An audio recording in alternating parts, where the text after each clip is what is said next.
19 heures dans l'est de la République démocratique du Congo, 18 heures à Kinshasa. Pénurie du carburant en République démocratique du Congo, comment éviter le pire? Nous allons recevoir M. Tony Tchermani, il sera des nôtres, il est le conseiller au ministère des hydrocarbures. On va essayer de parler de tous les paramètres.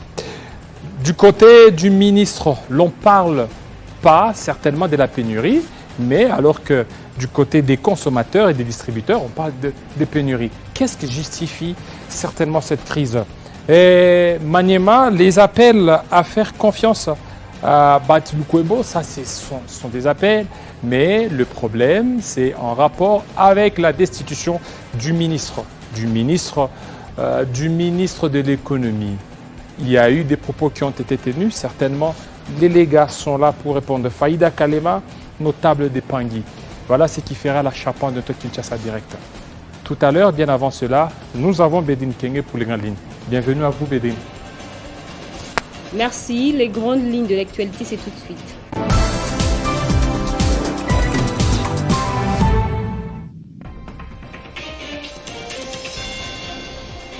Pénurie de carburant à Kinshasa, contradiction entre les principaux acteurs. Après la réunion entre le ministre des hydrocarbures et les opérateurs économiques évoluant dans le secteur pétrolier, ils affirment que le stock de carburant est toujours disponible, que la crise est due à la fausse rumeur. Mais sur le terrain, les propriétaires de véhicules continuent de faire la queue.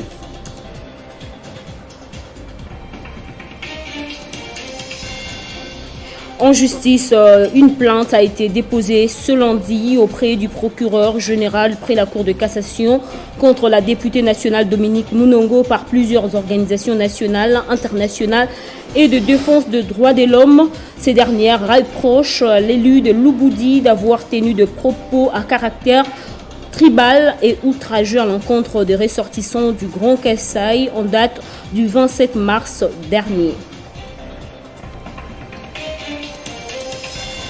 Sur le continent, le procès d'Ali Mohamed Ali Abd al-Rahman doit débuter le 5 avril devant la Cour pénale internationale. L'ancien chef de milice Jean Louid doit répondre de 31 chefs d'accusation pour des crimes contre l'humanité et des crimes de guerre commis entre 2003 et 2004 au Darfour. Ces titres et bien d'autres seront développés dans l'édition du soir avec Grace Salambo. Dans un instant, retrouvez Jean-David Kilolo pour la suite des Kinshasa Direct. Téléchargez les infos Télé 50 sur www.télé50.cd.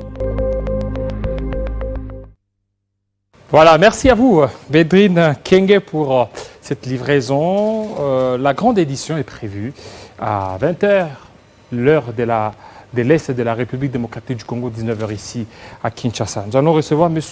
Tony Tchermani tout de suite.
Comment éviter les pires quand on constate la pénurie du carburant ici à Kinshasa?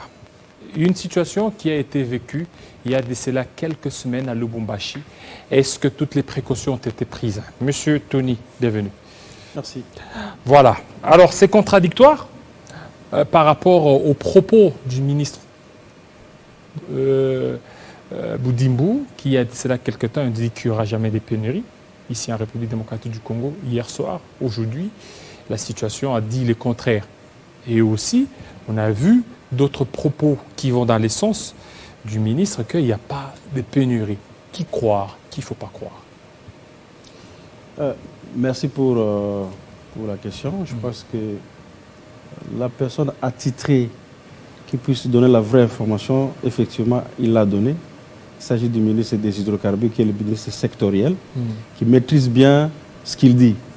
Alors, après, je crois qu'il y a vraiment un véritable problème de communication, mais il n'y a pas pénurie. Je crois que le ministre a été clair. Il n'y a pas pénurie. Il n'y a pas pénurie. Bon, alors, c'est bien de dire qu'il n'y a pas pénurie. On suit d'abord l'élément. Arnold, vous nous balancez l'élément et puis on revient. On va commenter cet élément. C'est une situation soupçonnée depuis des semaines et qui semble s'envenimer au fil de temps. Depuis dimanche soir, des images surréalistes de la population à pied ou en voiture en train de s'approvisionner en carburant ont créé une vive polémique en début de semaine. Conséquences directes sur le terrain. Nos équipes ont constaté une hausse des prix de courses unilatérales pour les déplacements à Kinshasa par différents transporteurs. Comme depuis le début de cette crise, le gouvernement est toujours serein. Le ministre en charge des hydrocarbures a formellement nié une quelconque pénurie de carburant dans le pays, malgré la situation compliquée que vit le monde entier en ce moment. Les responsables de CEP Congo ainsi que quelques différents distributeurs de carburant dans le pays qui ont rencontré Didier Boudimbu sont également du même avis. Il n'y a pas de pénurie de carburant, du moins pas pour le moment. On est passé par une petite phase peut-être technique, mais tout se remet en ordre et les produits sont là. La panique observée est due à une rumeur que la pétrolière congolaise maîtrise. Nous avons pris des dispositions pour que toutes nos stations soient ravitaillées et servir les peuples. Donc, nous serons servis, il n'y a pas de problème. Seulement, avant que l'information ne puisse circuler suffisamment, les clients ont résolu de faire des réserves, déséquilibrant ainsi la distribution habituelle du carburant dans la ville. Ce qui s'est passé, c'est qu'à un moment donné, les stocks étaient très bas et nous n'avions pas de visibilité. Et donc, apparemment, l'information a circulé. Il y a eu un peu de panique en ville. Et donc, les clients se sont précipités sur les points de vente. Il y en a qui ont fait du stock et donc ça a tari les stocks dans les stations. Engen, RDC, dont le directeur général et le président du groupe professionnel des distributeurs des produits pétroliers, a informé l'opinion qu'un navire de 25 000 tonnes d'essence, environ 30 millions de litres, a été réceptionné dimanche à Moanda pour faire face à la diminution des stocks. Voilà, Monsieur Tony, vous avez suivi l'élément. On a voulu un peu être beaucoup plus équilibré. Mais sur terrain, ça ne dit pas ce que vous dites qu'il n'y a pas de pénurie de carburant. Ben alors, il faut d'abord comprendre comment fonctionnent les systèmes. Lorsque les produits arrivent chez CEP Congo, ou chez Souci, ou chez les RESCOM, le produit appartient au fournisseur. Alors, le produit vient d'où? Le produit vient essentiellement des pays étrangers. Pour la RDC, dans la plupart des cas, le produit vient de Lomé. Lomé. Parce que Lomé, c'est le point c'est à partir de là. En fait, Lomé reçoit des gros navires qui viennent des zones arabes, Amsterdam, de partout. Donc, ça ne vient pas de l'Ukraine. Donc, parce que il y a ceux qui disent s'il y a cette pénurie. C'est à cause de la guerre de l'Ukraine. Non, la guerre de l'Ukraine est venue est venu impacter le prix international du baril sur le marché international. Parce que ça n'a pas commencé aujourd'hui. Non, mais parce que maintenant... Cette pénurie, à Lubumbashi, il y a un mois que ça a commencé. La seule différence maintenant, c'est que dans cette guerre de l'Ukraine, c'est avec la Russie, vous avez vu, c'est la Russie. Et le baril produit par la Russie, il y a un embargo sur les barils russes. Alors, sur les bruts russes, il y a un embargo pratiquement. Donc, cette quantité importante produite par la Russie n'est pas n'est plus sur le marché ordinaire, n'est plus sur le marché international pour être vendu. Donc la quantité de la Russie n'est plus sur le marché. N'est plus sur le marché parce qu'il subit une sanction internationale. Voilà. Et donc ça fait que finalement les pays de l'OPEP qui n'ont pas non plus augmenté leur production, c'est plutôt vu la diminution de leur stock journalier. Et donc cela a fait qu'il y a un impact direct sur les prix du baril international. Nous sommes passés pratiquement de 70 dollars le baril à plus de 100 dollars le baril. Voilà. Alors maintenant, c'est que vous avez dit si le produit vient de Lomé, jusque-là, ça appartient aux fournisseurs. Le produit appartient aux fournisseurs lorsqu'il arrive de Lomé vers Saussure ou CEP. Et les marketeurs ou les SOCOM, les sociétés commerciales comme Engen, Total, Cobil, Sonaïdroc, etc., doivent s'approvisionner auprès de ces fournisseurs pour mettre les produits sur le marché, au point de distribution dans les stations. Alors, qu'est-ce qui se passe? Pourquoi il y a cette espèce de pénurie? Mais ce n'est pas une pénurie, c'est plutôt un impact qu'il y a eu sur les stocks, le niveau de stock de ces marketeurs dans les entrepôts. C'est ça le vrai problème. Il y a une diminution des stocks et ça a créé une espèce de psychose qui n'a pas sa raison d'être. Une fois de plus, on le répète. Alors, le vrai problème, c'est quoi? C'est qu'au jour d'aujourd'hui, vous avez vu le prix qu'il y a à la pompe, c'est un prix qui est décidé par l'État pour équilibrer plus ou moins la situation sociale de sa population, ce qui est normal pour un État responsable. Le prix aujourd'hui à la pompe, il est de 2095 et 2085.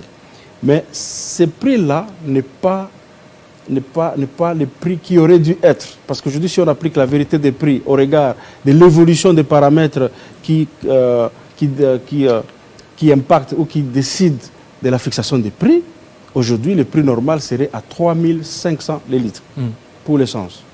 Alors, aujourd'hui, quand vous faites la différence des prix, il y a... Donc 3500 3500 pour les litres. Contrairement à 2100. À 2100. Okay. C'est même pas 2100, c'est 2100. 2100, voilà. Oui, 2100. Alors, quand vous faites la différence, vous êtes environ à une différence de 1400 les litres qui se dégagent.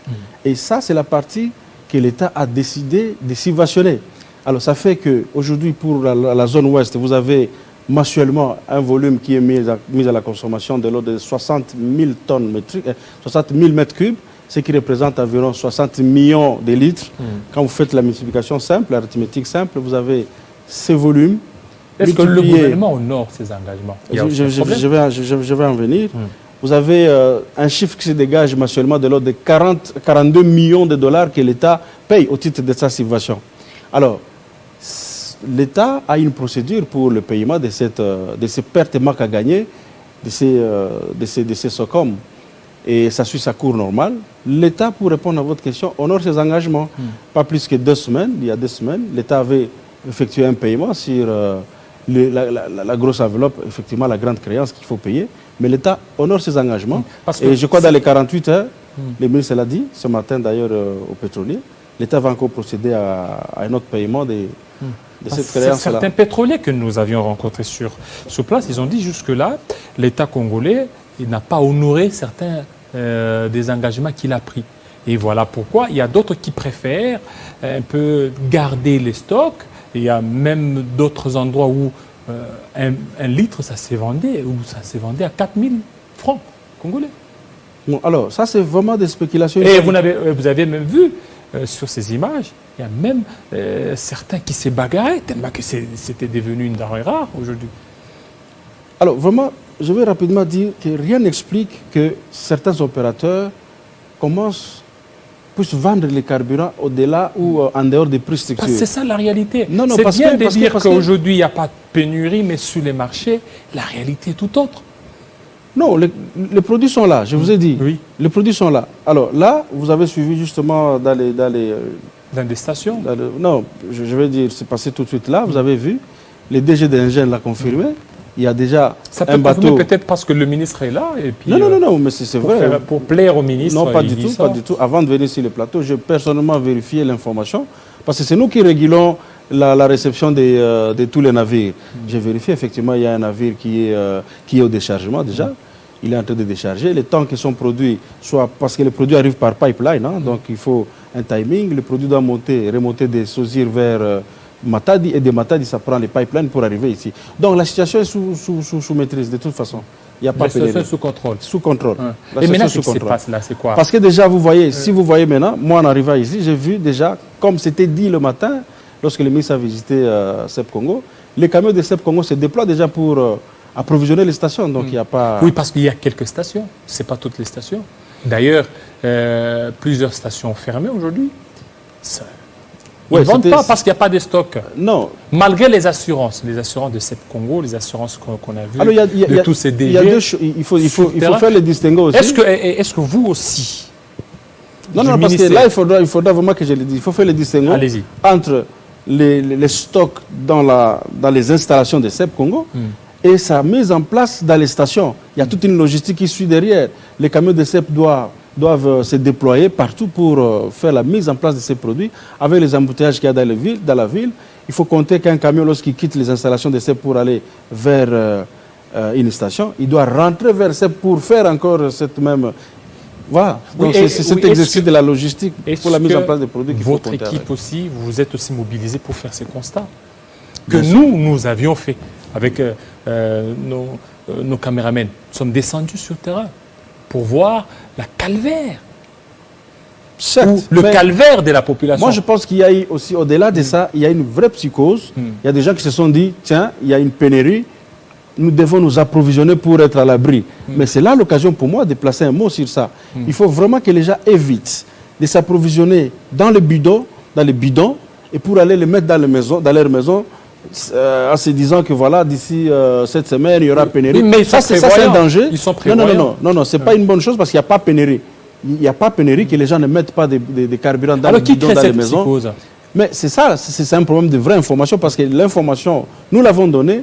Le ministre n'a pas donné l'information par hasard, il n'a pas choisi CEP par hasard. Il est allé donner cette communication au lieu d'entreposage des produits. Pendant qu'on était là, je ne sais pas si les caméras ont bien pris les images, les camions étaient en train de charger. C'est parce que justement, il y a une quantité qui est arrivée. Parce que je vous ai dit que le produit est acheminé de Matadi vers Kinshasa par pipeline. C'est pas quand on met le produit, la molécule dans les pipes à Matadi, c'est à 300 km avec toute la technologie, toute la procédure qu'il y a derrière.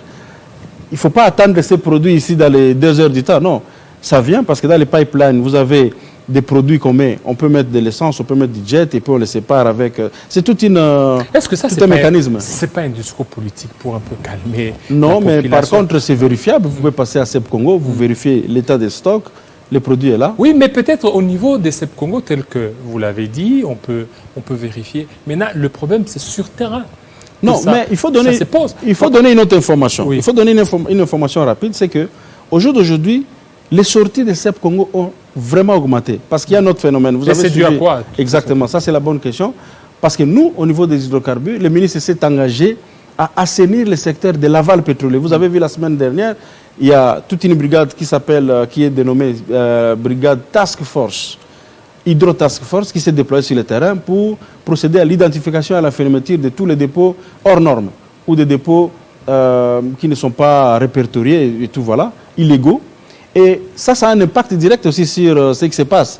Parce qu'aujourd'hui, les produits des circuits informels qui approvisionnaient le marché ne l'approvisionnent pas à cette allure-là, à ce même rythme-là. Et cela fait que la quantité X qui sortait chez CEP, peut-être en une semaine, sort maintenant en quelques jours.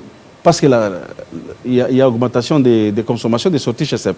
Ça, nous sommes contents pour ça, parce que si nous devons freiner la sortie des produits dans les circuits informels, parce que les circuits informels, je vous dis, un produit qui ne paye pas toutes les taxes comme il le faut à l'État congolais, je ne pense pas que ce soit une fierté pour nous de voir ces produits être consommés sur les marchés. Il y a des produits comme ça? Mais oui, parce que les produits, par exemple, qui viennent des circuits de la fraude. De la fraude, il y a des produits qui viennent par des voies non contrôlées entièrement par nous, telles que l'Oufou. L'Oufou, c'est encore une frontière connue, mais il n'y a pas que la voie de l'Oufou qui fait rentrer les produits. Il y a plusieurs autres voies qui font rentrer des produits de l'Angola frauduleusement ici, et c'est ces produits qui inondent la grande partie du volume consommé dans la ville de Kinshasa. Aujourd'hui, en temps normal, la consommation de CEP Congo est de l'ordre de 700 mètres cubes jour en essence, 700 mètres cubes jour aussi en gazole et tout ça. Mais aujourd'hui, nous sommes passés de 700 mètres cubes à 1000, voire à 1200 mètres cubes les jours. Donc, est-ce que vous ne parvenez pas peut-être à dire la vérité que le mal est profond? Parce que ce n'est pas ici à Kinshasa que ça commençait. Ça commençait même au niveau de Lubumbashi.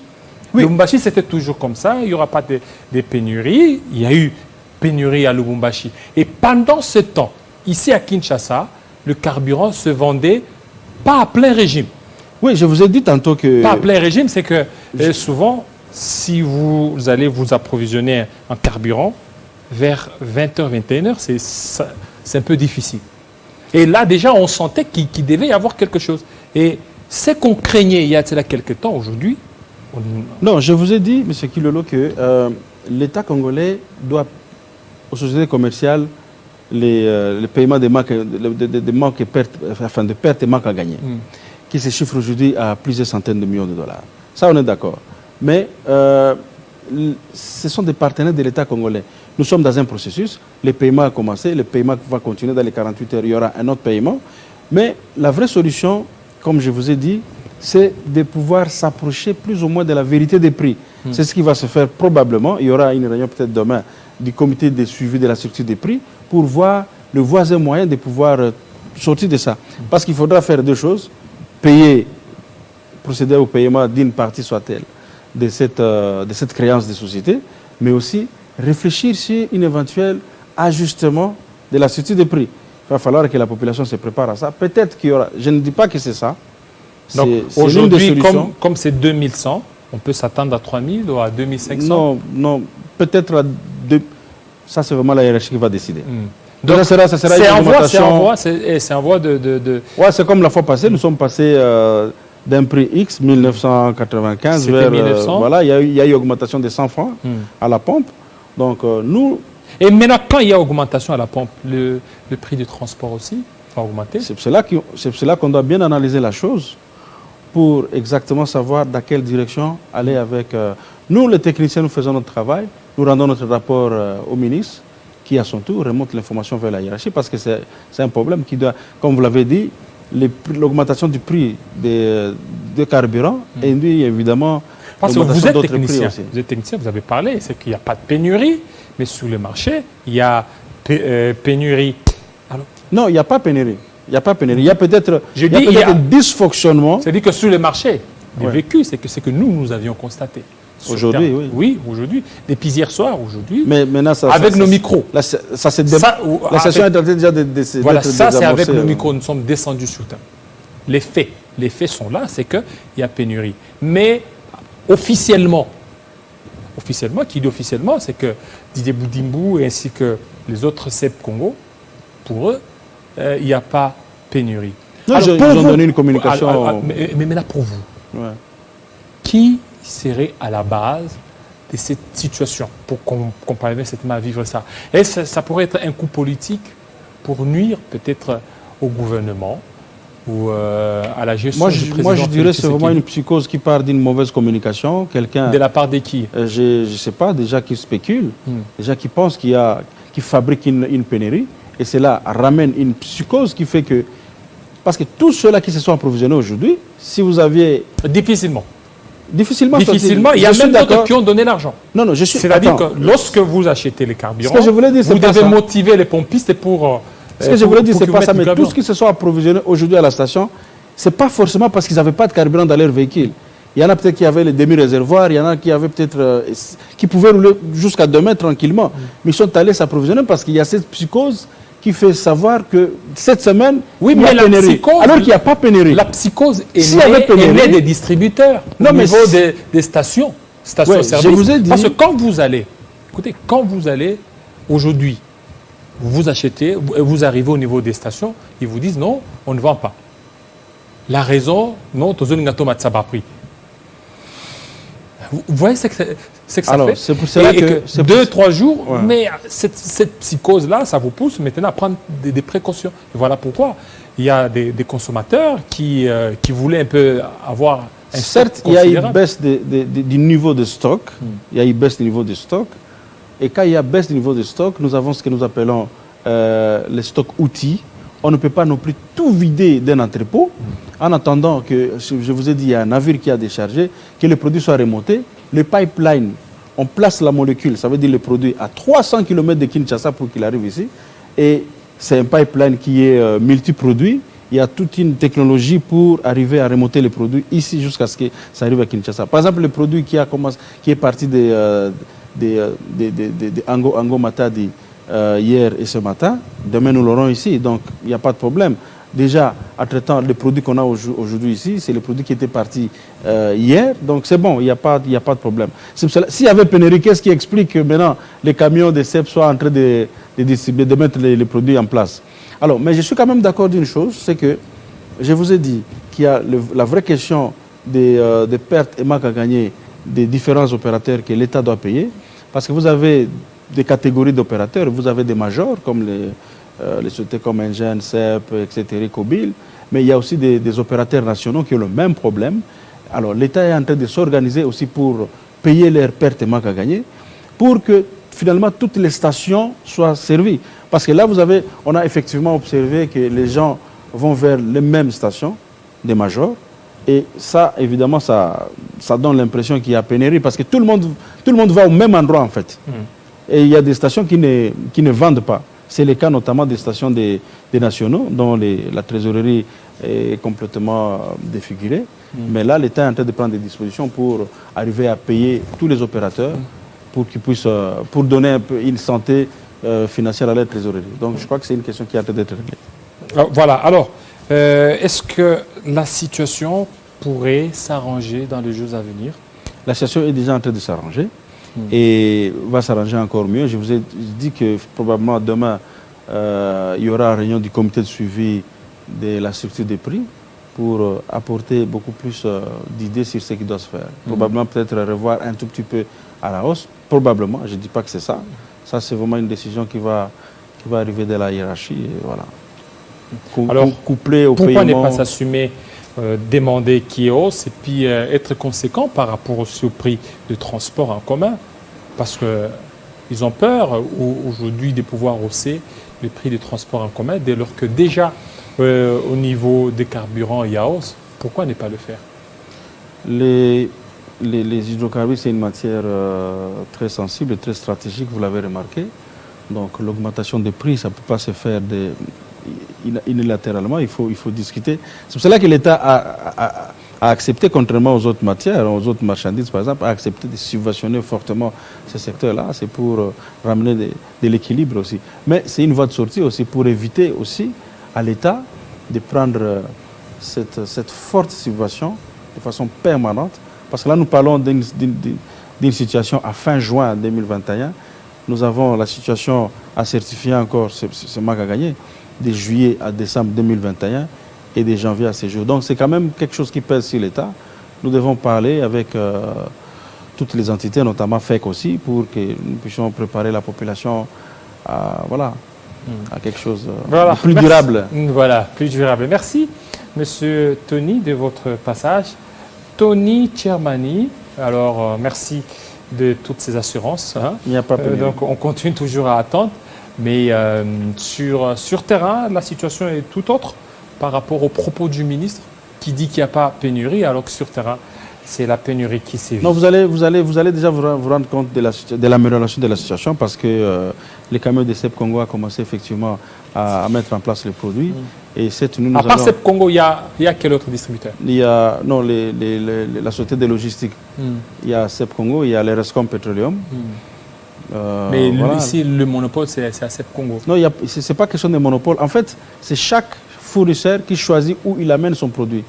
S'il amène chez CEP Congo, c'est de CEP Congo que le produit sortira pour aller vers les points de distribution. Ici, c'est facile parce que CEP Congo, c'est avec l'État congolais aussi, d'autres... Non, même chez l'Erescom, l'État congolais est actionnaire, dans l'Erescom. Donc, voilà. Voilà, merci beaucoup. Mais je ne peux pas clôturer sans demander aux gens de ne pas paniquer et d'éviter d'amener les produits à stocker dans leur maison. Ce n'est pas une bonne idée, parce qu'il n'y a pas pénurie. Ça, le comportement de la population, c'est dû. Mais nous sommes l'État, nous sommes l'État, nous sommes les ministères des hydrocarbures. Nous disons à cette population d'être calme, qui ne panique pas, qui ne stocke pas les produits dans leur maison parce qu'il ne faut pas résoudre un problème et en créer d'autres. Ça, il faut éviter. Surtout de l'essence, il faut vraiment éviter. Voilà, merci beaucoup. Il faut éviter de stocker l'essence dans vos maisons. Ça risque certainement de créer d'incendies et puis ça ne sera pas très bien pour vos familles. Merci. On va parler cette fois-ci de la destitution du ministre de l'économie, Jean-Marie Kalumba. Est-ce que cela divise la communauté Lega? C'est tout de suite. Joseph Kabila Kabange. En 18 ans, il a fait ça.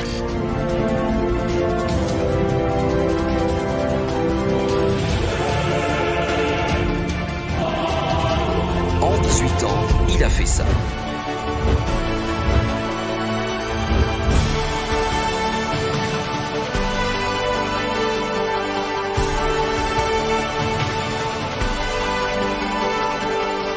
Joseph Kabila Kabange.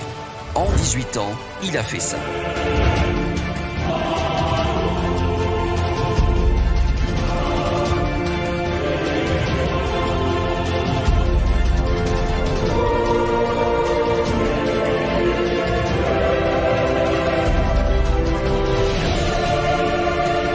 Joseph Kabila Kabange. Il a fait aussi ça.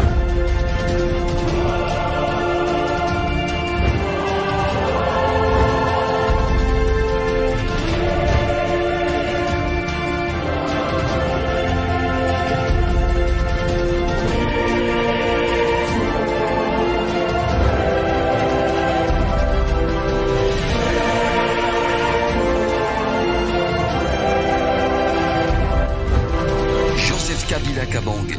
En 18 ans, il a fait ça.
La destitution du ministre de l'économie, Jean-Marie Kalumba, divise-t-elle les Lega? Nous allons en parler avec Madame Faïda Kalema, notable des Pangui. Bienvenue, Madame. Bienvenue, Monsieur David. Merci beaucoup. Voilà. Le ministre Jean-Marie Kalumba a été destitué, ministre de l'économie. Est-ce qu'aujourd'hui, vous êtes satisfait de cette destitution ou c'est un devoir inachevé pour vous? Merci beaucoup, comme je viens de le dire, Monsieur David. Je peux d'abord vous dire que chez nous, il n'y a pas de notable. Moi, je suis une dame, je suis Mutamba. C'est-à-dire C'est-à-dire jeune femme, jeune dame, jeune maman. Donc vous refusez d'être notable? Notable, c'est pour les hommes, et moi, je suis une femme. Donc c'est un peu ça. Je suis Mutamba de Pangui et analyste politique. Voilà, vous êtes Mutamba de Pangui. Oui. Alors, votre ministre a été destitué par l'Assemblée nationale. Oui, c'est un quota de mois des Lega. Ça arrive.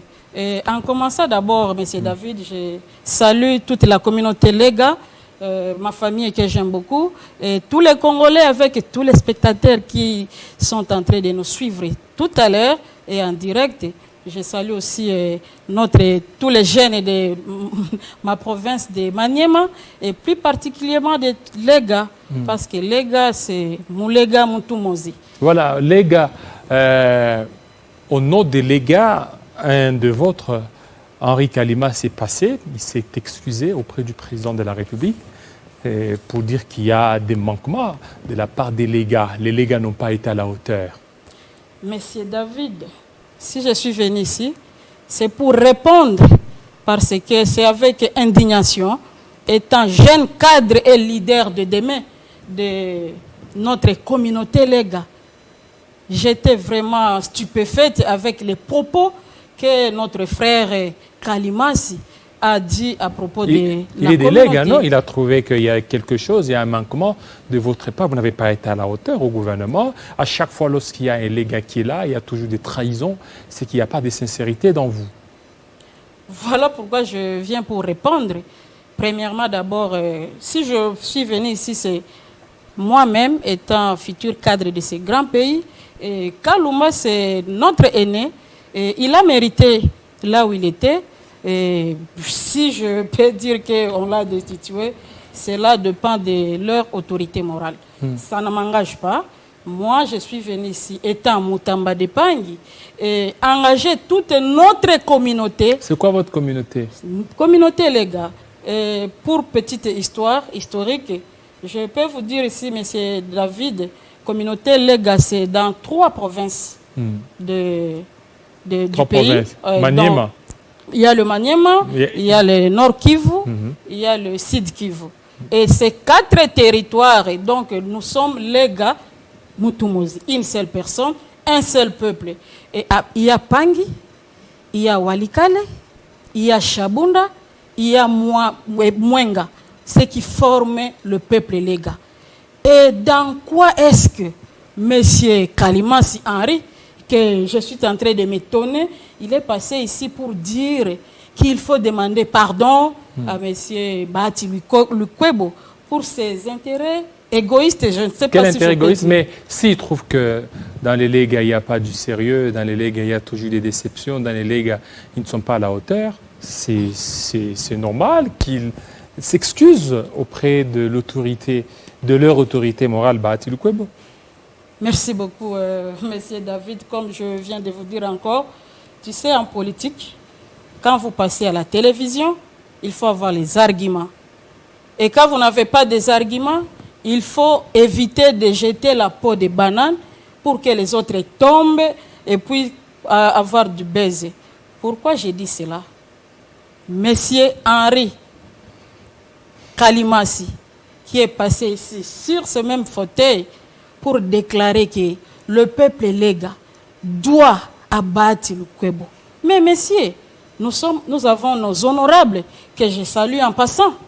Vous connaissez la personne de l'honorable Kokonyang, que sa base l'appelle Magoufouli pour aujourd'hui. Congolais. Magoufouli Congolais. Pourquoi? Parce que c'est un bienfaiteur. C'est un homme d'État. Il n'est pas n'importe qui. C'est une personnalité dans ce grand pays. Mais Kokonyang a occupé des postes, des commandements dans ce pays. Ce n'est pas à cause des Bahati. Bien sûr, chacun a son parcours, comme tout homme politique. Pour Joseph Kokonyangui, ce qu'il a eu, c'est grâce à Kabila. C'est par rapport à son dévouement pour Joseph Kabila et le travail qu'il est en train d'abattre, qui lui a valu tous les postes qu'il a occupés. Heureusement, vous venez de dire. Voilà pourquoi je suis en train de me demander et de poser la question. Je commence d'abord à la personne de honorable Kokonyangui, de mon territoire de Pangui. Il a mérité, il a eu ce qu'il a eu. Mon père, que je salue en passant, le sénateur Bahati Lukwebo, il était son allié. Il est aussi Lega, Bahati Lukwebo. Il n'est pas Lega, il est de Sud Kivu. Il est de Sud Kivu, il n'est pas Lega, mais ils étaient alliés à un moment donné, vu leur, je ne sais pas, égoïsme politique. Et c'est comme s'ils voulaient, bon, je me réserve beaucoup parce que je ne suis pas venu pour ça. Honorable Kokonyangui a fait son chemin. Il a créé son parti politique et l'a pays. Et c'est grâce à sa fidélité à Joseph Kabila qu'il a mérité ces postes-là. Il était d'abord, vous connaissez bien, la majorité parlementaire. Il représentait le FCC. Et jusqu'à aujourd'hui, il demeure fidèle à Kabila. Et là où il est, Joseph Kokonyangui, ce n'est pas le fruit de Bahati Lukwebo. Et le monsieur qui est passé ici, Henri Kalimasi, avec toute arrogance, citait le nom d'un baobab. Parce que pour nous, nous sommes la génération montante. C'est nous qui devons faire la relève de nos notables. Et aujourd'hui, lui-même, Henri Kalimasi, il était avec Kokonyangui. Henri Kalimasi. Et je ne sais pas pourquoi ici, il n'a pas déclaré cela. Il était avec Kokonyang. Kokonyang l'avait donné confiance. Et quand on était parti pour faire des campagnes là-bas, il a trahi selon Kokonyang. Parce que quand moi j'ai écouté les dires de M. Henri, il fallait faire les informations. Parce que je suis analyste politique. Donc le véritable traître, c'est lui-même Henri Kalima, c'est parce qu'il a trahi Joseph Kokonyang. Je vous dis par là, et si je cite encore, chez nous, il y a beaucoup de leaders, comme Moukouboua, que je salue en passant, Moussa Kabouankoubi. C'est un homme, je vous dis bien, politique, et il a donné le travail à ses jeunes frères. Et aujourd'hui, il y a certains qui sont aujourd'hui ils travaillent grâce à Moussa Kabouankoubi. Est-ce que c'est Bahati Lukwebo qui avait toujours donné le poste à cet homme? Il y a l'honorable Barthélémy Njolong. C'est le député national et l'élu de Pangui. Parce que... Mais pourquoi vous n'avez pas soutenu votre frère Jean-Marie Kalumba? Il est légat, il est de Maniema. Et pourquoi il n'y a pas eu une synergie pour le soutien afin que la communauté léga ne perde pas le poste du ministère de l'économie? Monsieur David, je ne veux pas tomber dans la même erreur que M. Kalimas pour dire ou affirmer ce qui ne me concerne pas. M. Kalumba, n'oublie pas qu'il était le directeur de cabinet adjoint de Honorable Kokonyang. Ils ont leur passé. Jean-Marie Kalumba. Jean-Marie Kalumba. Directeur grâce, et à travers l'honorable Kokonyang, que Kalumba a si rencontré Bahati Lukwebo. Quand Kokonyang a quitté Bahati pour créer son parti politique et API, Kalumba est resté fidèle. Kalumba a fait son choix avec Bahati. Et si je comprends bien, Bahati ne fait pas quelque chose gratuitement. Peut-être il voulait faire contrepoids chez nous à Pagne. Voilà pourquoi il a retenu Kalumba. Mais sa fidélité quand même l'a payé et on lui a donné ce poste-là, il a mérité. Jusqu'à ce que moi je me dis, notre aîné, le ministre Kalumba, là où il est, parce que je l'appelle toujours l'homme de juste prix. Il a impacté ces pays. Il a impacté en quoi? Il a impacté la baisse de prix. Non, mais s'il a impacté, il n'allait pas partir. Il est parti parce qu'il n'a pas été à la hauteur. Monsieur David, je viens de vous dire, pour moi, je me dis que Kalumba a quitté le gouvernement la tête haute. Parce que si on cite seulement la tête haute... Mais plusieurs griefs lui ont été reprochés. L'incompétence, la distribution des billets aux mineurs. Hein? Monsieur, je ne suis pas là pour ça. C'est pour la première fois, je dois vous dire. Depuis que le Maniema, depuis que le peuple léga dirige, parce que ce n'est pas aujourd'hui, nous avons toujours eu des postes de commandement. Et puis des bons postes. À l'époque de 1+4, vous connaissez, il y avait le ministre Atanas Matenda, que je vais parler aussi, parce que monsieur Henri ici, il a dit des choses intolérables. Atanas Matenda qui a aussi été aidé par Bahati Lukwebo. Atanas Matenda, écoutez-moi, 1+4, il y avait Atanas Matenda. Il y avait Maman Gertrude Kitembo, qui est aujourd'hui la Moutamba nationale. Elle est numéro 1 de l'Assemblée provinciale du Maniema. Vous connaissez, c'est la force du peuple léga. Il y avait Faïda Mwangilwa, ministre des genres, pour dire que le peuple léga, c'est un peuple qui est... Le peuple léga, c'est un peuple qui est vraiment très fort, très démocrate, et dire que à cause de l'incompétence que Kalumba a quitté ses postes, ça fait très mal. Ça fait très mal et pourtant, il y a eu des légas qui n'ont pas soutenu Kalumba. Les légas, comment soutenir? Il y a eu des gens de Maniema qui n'ont pas soutenu Kalumba. Monsieur, là c'est la famille. Et vous avez perdu je dois vous dire, le ministère de l'économie. On ne perd rien. On ne perd rien parce que, je ne sais pas si c'est à cause de cela que M. Jean-Henri est venu ici pour dire qu'il faut remercier M. Bahati. Parce que il n'a pas raison de le dire. Mais c'est entre Bahati et peuple léga qui a trahi l'autre. Non, c'est à vous de répondre. Je vous pose aussi la même question et je pose... Posez-vous et vous répondez, parce que moi, mon rôle, c'est de vous poser des questions. Je vous dis, c'est le peuple Lega qui est déçu. Déçu?